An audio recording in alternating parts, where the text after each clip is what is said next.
கண்டிப்பா ஒரு எதிர்பாராத வெற்றியை பரவலா பெற்றிருக்காங்க. ம். இப்ப அதிமுக வேற கொலாப்ஸ் ஆகி மீண்டும் முன்னாள் முக்கிய தலைவர்கள்லாம் பலர் விலகிட்டு இருக்காங்க. இந்த சூழலை எப்படி பாக்குறீங்க?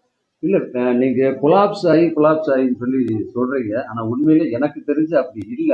ஏன்னா மாத்தி மாத்தி 2 பேட்டி கொடுத்துக்கிறாங்களே கூட நேத்து முந்தானால கூட ஒரு பேட்டி பார்த்தேன். வேலுமணி கூட எஸ்பி வேலுமணி அண்ணன் கூட ரொம்ப அழகா ஒரு வார்த்தை சொல்லிருக்காரு. எல்லா பத்திரிகையிலும் இதை போடுறது இல்ல. சில பத்திரிகைகள் எங்களை வந்து பிரிஞ்சிட்டோம், விலகிட்டோம்னு சொல்லி திருச்சி போடுறாங்க. அப்படி இல்ல. எங்களுக்குள்ள நாங்க பேசிக்கிட்டு தான் இருக்கோம் அப்படின்னு சொல்றாங்க. அது உங்க எல்லாருக்குமே தெரியும். புரட்சி தலைவர் ஆரம்பிச்ச கட்சி, அம்மா வளர்த்த கட்சி, எவ்வளவு தொண்டர்கள் இருக்காங்க, எத்தனை கோடி தொண்டர்கள் இருக்காங்க உங்க எல்லாருக்குமே தெரியும். எல்லாரும் ஒத்துமையா சேர்ந்து இருக்கணுங்கிறது தான் எல்லாருடைய விருப்பமும். அது கூடிய விரைவில் அவங்களே பேசி முடிவு பண்ணி ஒன்னும் ஆவாங்க. அதான் சார், இப்ப வந்து பாத்தீங்கன்னா தனபால்ல இருந்து செம்மலில இருந்து எம்ஜிஆர் காலத்துல யார் யாரு முக்கியத்துவம் கொடுத்து கட்சியில இருந்தாங்களோ அவங்க ஃபுல்லா போயிட்டு இருக்கு. கட்சிக்கு ஒரு பின்னடைவு தானே அதிமுக. ஏன் வந்து எடப்பாடி வந்து முக்கிய தலைவர் அனுசரித்து போக மாட்டேங்கிறாருன்னு தானே எல்லாரும் கேட்கிறாங்க. அதை பத்தி தான் இவங்க எல்லாம் பேசிட்டு இருக்காங்க. ஏன்னா நான் வந்து உண்மையிலே உங்க எல்லாருக்கும் தெரியும், கட்சி பொறுப்புகள்ல நான் எதுவுமே இல்லை. நான் வந்து ஒரு பேச்சாளர். அவங்க என்ன திட்டங்கள் போடுறாங்களோ அதை போய் மக்கள்கிட்ட சொல்ற ஒரு ரெப்ரஸன்டேட்டிவா தான் இருக்கேன். அதனால அவங்களுக்குள்ள மேல் மட்டத்தில் இருக்கிறவங்க அவங்க எல்லாருமே ஒரு நாள் ஒவ்வொருத்தங்க பேட்டி கொடுத்துட்டு தான் இருக்காங்க. இனிமேல் இது நடக்காதபடி நாங்க எல்லாரும் ஒத்துமையா செயல்படுவோம் அப்படிங்கிறதையும் சொல்லியிருக்காங்க. அதனால அவங்க பேசி அதை முடிவு பண்ணிப்பாங்க. அதை சொல்லக்கூடியது எனக்கு அந்த பொறுப்பு இல்லை.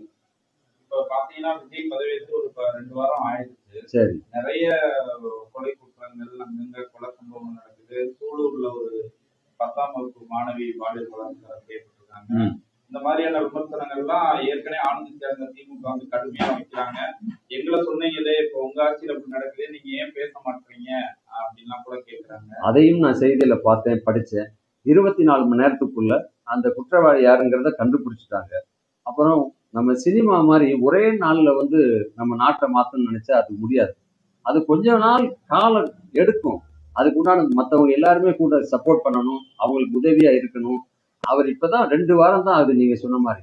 அட்லீஸ்ட் மினிமம் ஒரு 6 மாசமாவது ஆகும். இது அப்பதான் கொஞ்சம் கொஞ்சமா நம்ம குறைச்சிட்டு வர முடியும். ஒரே நாள்ல ராத்திரியா 144 தடை உத்தரவு போடுங்க, யாரும் வெளியே வராதீங்க, கதவை சாத்துங்க அப்படிலாம் போட்டுற முடியாது எதையும்.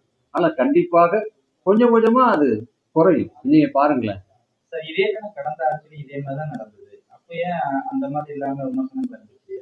இல்ல அது எப்பயுமே 5 வருஷம் முடிய போகும்போது அந்த ஃபர்ஸ்ட்ல இருந்து 5 வருஷம் என்ன நடந்தது அப்படிங்கிறத எல்லாருமே விமர்சனம் பண்ணுவாங்க.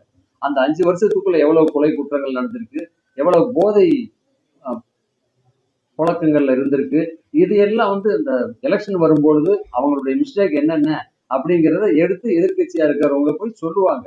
அது போல அந்த 5 வருஷத்துக்கு நடந்த குற்றங்களை எல்லாருமே எடுத்து சொல்லியிருக்காங்க. நம்ம இப்ப ஆட்சி ஆரம்பிச்சு 2 வாரம் தான் ஆகுது. ஆனா இன்னும் போகட்டுமே, நல்லது நடக்கும்போது பாராட்டுவீங்க, அதே மாதிரி வேற ஏதாவது தவறுகள் நடக்கும்போது எல்லாரும் குரல் கொடுக்குற மாதிரி மற்றவங்களும் கொடுப்பாங்க. சார், இப்ப பொதுவா பாத்தீங்கன்னா இப்ப அமைச்சர் ஆயிட்டாங்க. முன்னாடி வந்து கட்சியினரா இருந்தாங்க, இப்ப அமைச்சர் ஆயிட்டாங்க. தாவேக்காவில வந்து இண்டிவிஜுவலா போய் ஒரு கவர்மெண்ட் ஆஸ்பத்திரியில ஒரு அரசு சார்ந்த அலுவலகங்கள்ல போய் தலையீடு பண்ணி அவங்களுக்கு வந்து ஆலோசனை பண்ணி மிரட்டி இந்த மாதிரி இது பண்ற சில சம்பவங்கள்லாம் பார்க்க வேண்டியது இருக்கு.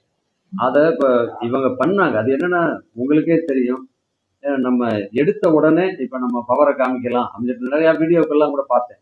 அந்த மாதிரி தன்னுடைய என்ன நமக்கு தகுதி இருக்கு அப்படின்னு தெரியாம தப்புன்னு போயிட்டு இவங்க ஒரு சட்டமன்ற உறுப்பினர் மாதிரி அமைச்சர் மாதிரி கரை வெட்டி கட்டிட்டு இறங்கி போனாங்க அப்படின்னு சொல்லி அப்ப அதுக்கு உடனே அவர் பதில் கொடுத்திருந்தார். நம்ம குஷி ஆனந்த் சாரை வந்து ஒரு பதில் கொடுத்திருந்தார். இந்த மாதிரி கட்சிக்காரங்க யாரும் அரசு அலுவலகத்துக்கோ இல்ல வந்து அரசு இடங்களுக்கோ போய் உங்களுடைய இதை நீங்க பயன்படுத்தக்கூடாது, இதை வந்து நீங்க இதோட நுப்பாட்டிக்கணும்னு சொல்லி அவர் எச்சரிக்கை கூட கொடுத்திருந்தார்.